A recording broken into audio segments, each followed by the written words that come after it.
नमस्कार। आइए आज इड़ा सर्ग के 13वें पद को समझने का प्रयास करते हैं। 13वें पद में कामदेव मनु को उत्तर देते हुए कहता है कि श्रद्धा ने तो तुम्हें अपना तन मन समर्पित कर दिया था, लेकिन तुमने उसकी भावनाओं को समझने के स्थान पर उसके शरीर को ही महत्व दिया। तुम अपने व्यक्तित्व के अधूरेपन को ना तो समझ पाए और ना ही उसे दूर कर सके। तुम अपने स्वार्थ के कारण हर वस्तु पर अपना अधिकार जताने की कोशिश करते रहे, इसी कारण तुम भटक रहे हो।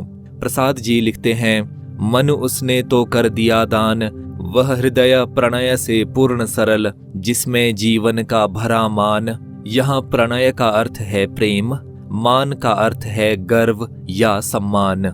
मनु उसने तो कर दिया दान। कामदेव मनु को उत्तर देते हुए कहता है कि हे मनु, श्रद्धा ने तो तुम्हें अपना दिल भेंट कर दिया था।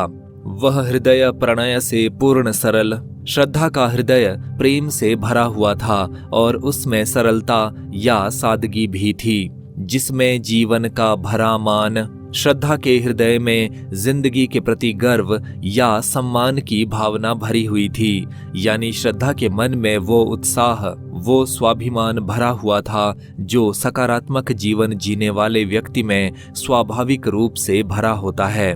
यहाँ पर दिया दान, प्रणय से पूर्ण और जिसमें जीवन शब्दों में अनुप्रास अलंकार है, जिसमें चेतनता ही केवल निज शांत प्रभा से ज्योतिमान। चेतनता का अर्थ है जागृति, जागरूकता या स्फूर्ति। प्रभा से तात्पर्य है आभा, गरिमा। यहाँ पर सौंदर्य की ओर भी संकेत है। ज्योतिमान अर्थात चमकता हुआ, दमकता हुआ या उजला। जिसमें चेतनता ही केवल, श्रद्धा के हृदय में स्वाभाविक रूप से जागृति या स्फूर्ति भरी हुई थी। निज शांत प्रभा से ज्योतिमान, उसका मन या उसका व्यक्तित्व अपनी शांति से भरी हुई सुंदरता या सुंदर छवि से दमकता रहता था। कामदेव कहना चाहता है कि श्रद्धा का भीतरी और बाहरी व्यक्तित्व अनोखे सौंदर्य से भरा हुआ था। वो स्वाभाविक रूप से संवेदनशील हृदय की स्वामिनी थी और इस कारण उसका बाहरी व्यक्तित्व भी ऊर्जा, उत्साह, जागरूकता और सकारात्मक दृष्टिकोण से भरा था। पर तुमने तो पाया सदैव उसकी सुंदर जड़ देह मात्र, सौंदर्य जलधि से भर लाए, केवल तुम अपना गरल पात्र।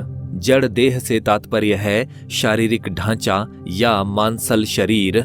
जलधि से तात्पर्य है समुद्र। गरल पात्र अर्थात जहर का प्याला, ये यहाँ पर काम वासना का प्रतीक है। पर तुमने तो पाया सदैव उसकी सुंदर जड़ देह मात्र। कामदेव मनु को फटकारते हुए कहता है कि तुमने तो हमेशा केवल श्रद्धा के सुंदर शारीरिक ढांचे को ही महत्व दिया, यानी तुम उसकी शारीरिक सुंदरता से ही आकर्षित रहे और उसके भावुक तथा संवेदनशील हृदय को अनदेखा करते रहे।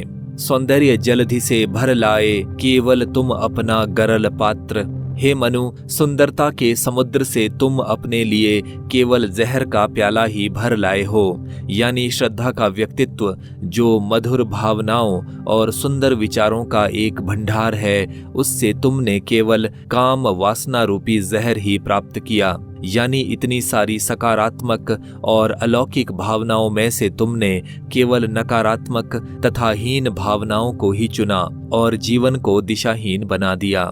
यहाँ पर तुमने तो शब्दों में अनुप्रास है, सौंदर्य जलधि में रूपक अलंकार है और प्रतीकात्मकता का सहारा लिया गया है। तुम अति अबोध अपनी अपूर्णता को न स्वयं तुम समझ सके, परिणय जिसको पूरा करता उससे तुम अपने आप रुके। अबोध यानी नासमझ या नादान, अपूर्णता यानी अधूरापन, परिणय अर्थात विवाह। तुम अति अबोध। कामदेव कहता है कि हे मनु, तुम बहुत नासमझ हो। अपनी अपूर्णता को न स्वयं तुम समझ सके, अपने व्यक्तित्व के अधूरेपन को तुम खुद ही नहीं समझ सके, यानी तुमने आत्मचिंतन तथा आत्मावलोकन नहीं किया और अपने व्यक्तित्व की कमजोरियों की ओर ध्यान नहीं दिया। परिणय जिसको पूरा करता उससे तुम अपने आप रुके। विवाह के बाद अक्सर पुरुष तथा स्त्री एक दूसरे के अधूरेपन को पूरा करते हैं और जीवन को पूर्णता की ओर ले जाते हैं, लेकिन तुमने अपनी कमजोरियों या दुर्गुणों के कारण अपने आप ही अपने जीवन को पूर्ण नहीं होने दिया। यहाँ समझ सके शब्दों में अनुप्रास अलंकार है। कुछ मेरा हो यह राग भाव, संकुचित पूर्णता है अजान, मानस जल निधि का क्षुद्रयान। राग भाव अर्थात स्वार्थ या मोह से युक्त विचार या भावना, संकुचित अर्थात सिमटी हुई, अधूरी, हीन या कम, अजान अर्थात अनजानी, मानस जलनिधि अर्थात हृदय रूपी समुद्र, क्षुद्रयान अर्थात छोटा सा या मामूली सा जहाज। कुछ मेरा हो यह राग भाव, हे मनु तुम्हारे भीतर ये स्वार्थ से भरी भावना हमेशा विद्यमान रही कि कुछ मेरा हो या सभी चीजों पर मेरा अधिकार होना चाहिए। संकुचित पूर्णता है अजान, लेकिन अनजाने में तुमने इस अधूरे विचार को ही जीवन की पूर्णता या चरम उपलब्धि समझ लिया। यानी तुमने स्वार्थ में डूबे रहने को और सभी चीजों पर अपना अधिकार जताने को ही जीवन का उद्देश्य समझ लिया।